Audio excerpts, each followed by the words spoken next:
I'm very pleased to be here with you this afternoon and to have an opportunity to participate in some way in this very important conference. Sheila, Dr. Walker, when she called and said she was going to be doing this, I said, well, it sounds like something that needs to be done. It needs to be done now. And she agreed, of course, and I wanted to, before doing anything else, just commend her and her staff on the really extraordinary program they put together. My topic today, as mentioned, was the role of the slave trade in the making of the modern world. And I'm going to be giving some kind of overview, highlight things that I think many of you perhaps already know. But it's important to kind of repeat them at the beginning of a conference such as this, where we're trying to center ourselves in the same space, so that as each additional layer is added, we'll be able to get some deeper understandings of the significance and meaning of these topics. Let me begin by saying that the United Nations Educational, Scientific, and Cultural Organization recently launched its Slave Root Project, a 10-year initiative, a 10-year international initiative, whose purpose is to document and interpret to the world community the critical and indeed, I would like to suggest, the central role of the transatlantic slave trade in the making of the modern world, as well as in the making of modern world history. At the founding meeting of its International Scientific and Technical Committee, which took place in Ouidah, Benin in September of 1994, the Slave Root Project established a number of programmatic areas in which it proposed to carry out its work. They fall roughly in three broad categories. One, the acquisition, preservation, and dissemination of historic records, information on the slave trade and the slave experience, drawn from the global archives around the world, and made accessible for scholars for research and further study. Second, historical and linguistic and ethnographic and interdisciplinary research projects to be carried out both within specific geographies on the African continent and Europe, in the United States, Latin America, and the Caribbean, as well as interdisciplinary projects that explore aspects of the slave trade experience that had remained underexplored. And critical to that research enterprise is the effort, or the general public world, about when the modern world began.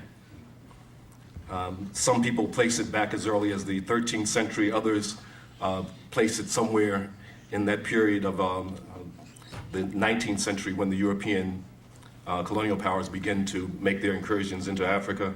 Others have different starting points for it. For my purposes and in the context of this presentation, I've chosen to date the modern world from the first of the Columbian transatlantic voyages.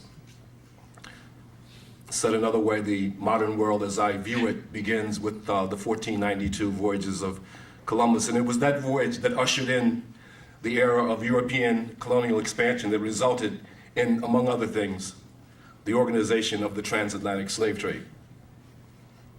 I don't have to tell an audience such as you that over the 400-year history of the trade, upwards of 12 million Africans, those numbers have been revised up to about 12, but that's what's currently in the literature. There's still debate about the numbers, but we know that upwards of 12 million Africans were captured and enslaved on the African continent and transported to the Americas, to North, Central, and South America and the Caribbean.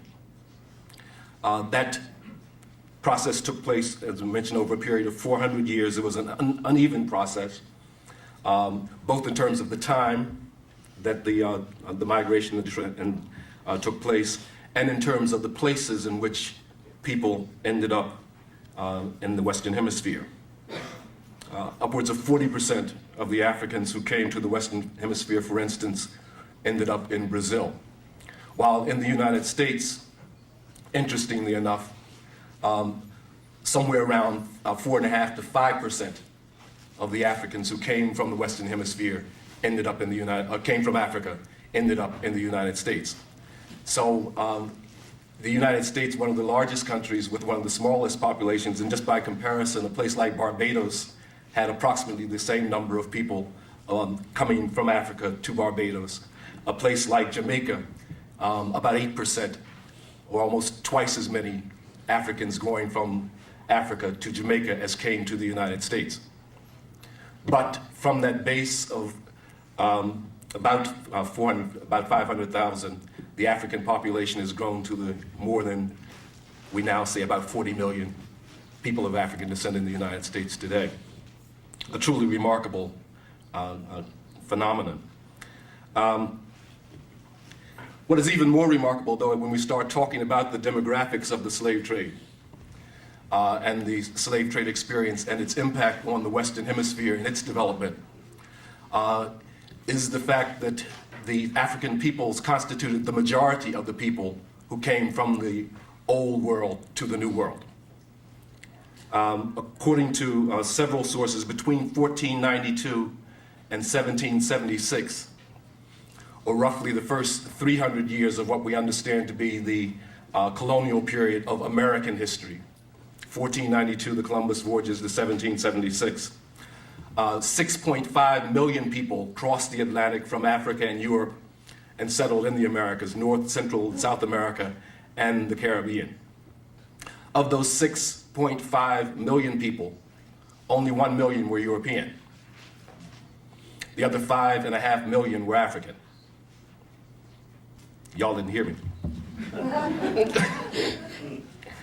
Of the first 6.5 million people who crossed the Atlantic and settled in the Western Hemisphere, 5.5 million of them were African. Only 1 million was European. Now, I know you all have studied this in your history books. And I know that you know that this is the foundation on which this thing we call the Americas exists. Well, the truth of the matter is we haven't studied it in the history books, and it has not been a part of our foundational understanding of the development of the Americas. Indeed, most of the histories that we have been written from a colonial perspective, from the perspective of the minority of the population, from the perspective of the institutional histories of those, without taking into account any of the economic, political, and social consequences of this simple demographic fact. Indeed, as late as 1820, the ratio of Africans to Europeans who had come from the old world to the new was still 3-to-1. So those of us who are involved in the study of the African diaspora and the African experience are really faced with two sets of challenges, intellectual challenges. One of them is to set the record straight about the African experience in the Western Hemisphere. But the second, and of equal significance, is we're faced with the challenge of rewriting in a fundamental way the history of the Americas. Because if, indeed, 2/3 or more of the peoples of the Western Hemisphere have not been included in the history, then we don't know very much about the history. So I would like to suggest that we are faced with this challenge of trying to understand and think anew, both what has been the nature of the African experience in this hemisphere, and second, what has been the impact of that African presence and African labor and African economic and political and social activity. What has been the impact of that presence and that activity on the shaping of the Americas, on the making of, if you will, the modern world, certainly in this hemisphere.